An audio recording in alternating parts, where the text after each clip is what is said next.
Allahu Akbar, Allahu Akbar.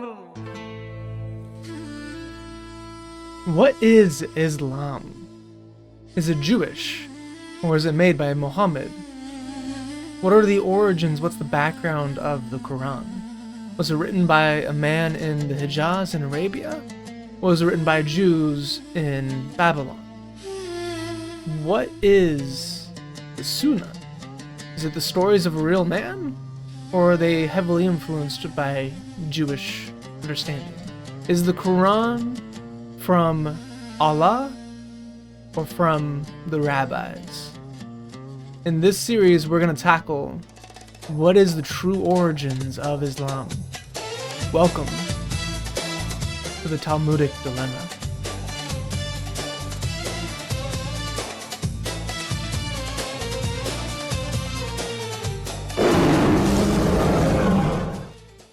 Abraham. Let's talk about him. In the Quran, he is seen as this fierce defender of monotheism, and one of the ways that he is defending monotheism is by destroying idols. Because supposedly, according to the Quran in two different surahs, Abraham smashed idols and denied his family and his culture and submitted to Allah in strict monotheism. Now we are going to test those claims in this video. Is this actually what happened? According to the Bible, it didn't happen. And where did this come from? Did it come from Allah or did it come from man? So in Surah 21, 51 through 70 of the Quran, we get this. And indeed we gave Abraham of old his proper course, and we were aware of him. When he said to his father and his people, "What are these the images to which you are devoted?" They said, "We found our fathers worshippers of them." He said, "Indeed, you and your fathers were in plain error." They said, "Do you bring us the truth, or are you some joker?" He said, "No, but your Lord is the Lord of the heavens and the earth, who created them, and I am among those who testify to that. And by Allah, I will circumvent your idols after you have gone away and turned your backs." Then he reduced them to fragments, all except the chief of them, so that perhaps they might find recourse to it. They said, "Who has done this to our gods? Surely it must be some evildoer." They said, "We heard a youth mention them, who is called Abraham." They said, "Then bring him before the people's eyes so that they may testify." They said, "Is it you who have done this to our gods, O Abraham?" He said, "But this their chief has done it. So question them if they can speak." Then they gathered together in a different place and said, "Indeed, you yourselves are the wrongdoers." And they reversed themselves and they said, "You know well that these do not speak." He said, "Do you then worship instead of Allah what cannot benefit you at all nor harm you? Shame on you and all that you worship instead of Allah. Have you then no sense?" They called out, "Burn him and stand by your gods, if you are going to act." We said, "O fire, be coolness and peace for Abraham," and they wished to set a trap for him, but we made them the greater losers. And then there is a summary version of that in Surah 37, 83, 98. I'm going to put that up on screen right now if you want to read it, but it's basically the same thing. Now there's a lot of details here that don't really make any sense. Why did the people,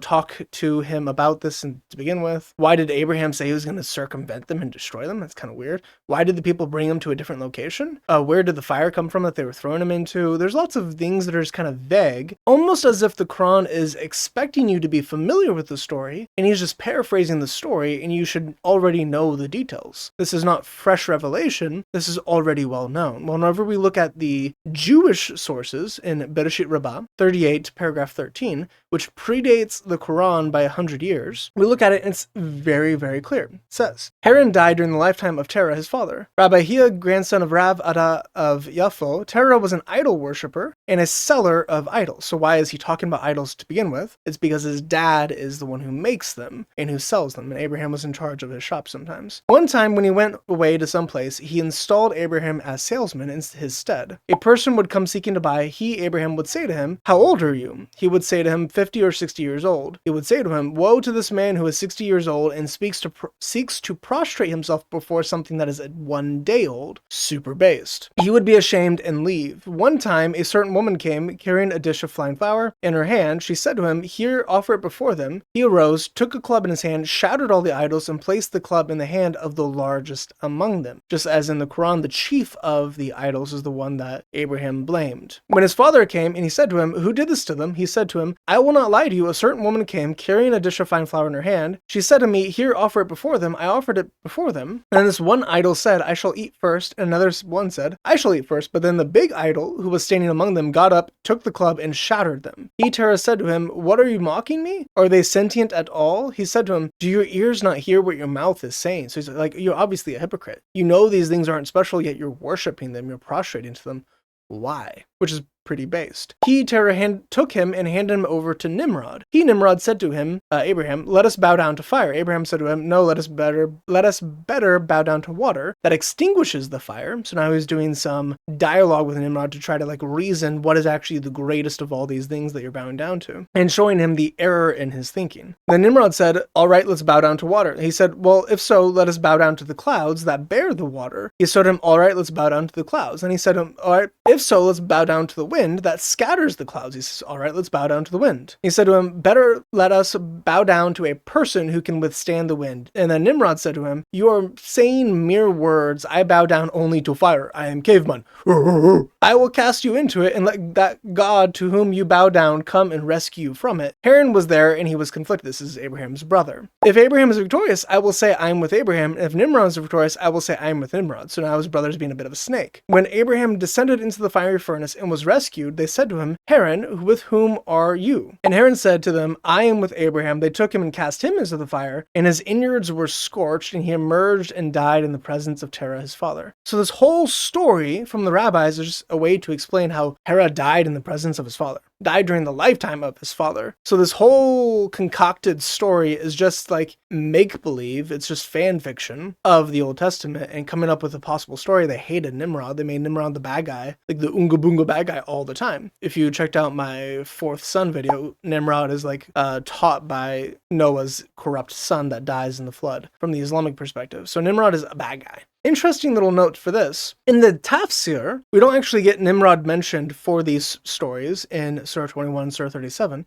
but in Surah 2, Ayah 258, there is a mention of it in Ibn Kathir and a couple other places, a couple other commentators. Ibn Kathir has, "The king who disputed with Abraham was King Nimrod, son of Canaan, son of Cush, son of Ham, son of Noah," as Mujahid stated. It was also said that Nimrod, Mujahid said, "The kings who ruled the eastern and western parts of the world are four: two believers, two disbelievers. As for the two believing kings, they were Solomon, son of David, and Dul Qarnayn." So Dul Qarnayn is a believing king. It's just so funny to me. As for the two disbelieving kings, they were Nimrod and Nebuchadnezzar. Ironically, Nebuchadnezzar is called anointed of the Lord, and Alexander the Great is not. Although they were both used to destroy Tyre, and then Muslims were too later on. Anyway, I made a video on that. You want to check it out? And then he keeps elaborating. He says, "Look at him who disputed with Abraham about his Lord, meaning about the existence of Allah. Nimrod denied the existence of a God, rather other than himself, as he claimed, just as Pharaoh said later to his people. What made Nimrod commit this transgression, utter disbelief and inerrant rebellion, was his tyranny and the fact that he ruled for a long time." So then it just keeps going and it talks about, and it says, okay, Nimrod asked Abraham to bring a proof. And the proof that he brings is that discussion, that back and forth of, you bow down to fire, let's bow down to water. So that whole back and forth is retained within the tafsir, that there is a thing, but the way the tafsir explains it is actually a bit different. He uses more like natural philosophy, a look at creation, and because creation speaks for a creator, therefore there's God, which is actually kind of a based version of an argument for God's existence. But it's obviously influenced by the rabbinic sources. So we have Nimrod being identified as the king disputing with Abraham. Then we have Abraham's dispute with his people, who were idol worshippers, and he's inside of...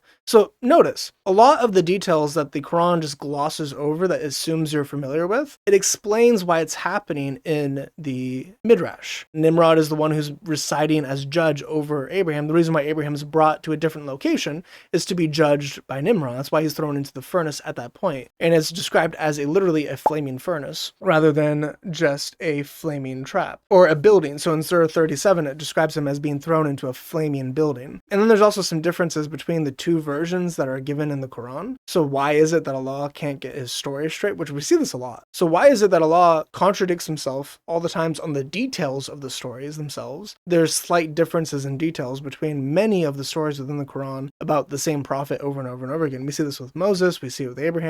It's pretty incredible. And then you also have the tafsir are just Jewish. They're arguably more Jewish than the Quran is, which is hilarious to me. So the way that you can understand the Quran is by basically reading the Jewish sources. And then you get these massively long passages that are just quoting Midrash and Talmud outright. What do you do with this as a Muslim? You claim to be an Abrahamic faith, and yet your longest story about Abraham is stolen from the rabbis that predate Islam by over 100 years. What do you do with that? I have a solution for you. Examine the life and death of Jesus Christ and his claims of deity. See if he is telling the truth. And if he is telling the truth, submit your life to Jesus, because that is the best decision you can make. Come home to the true God, Yahweh. May the grace of the Lord Jesus Christ, the love of God, and the fellowship of the Holy Spirit be with you always. Goodbye.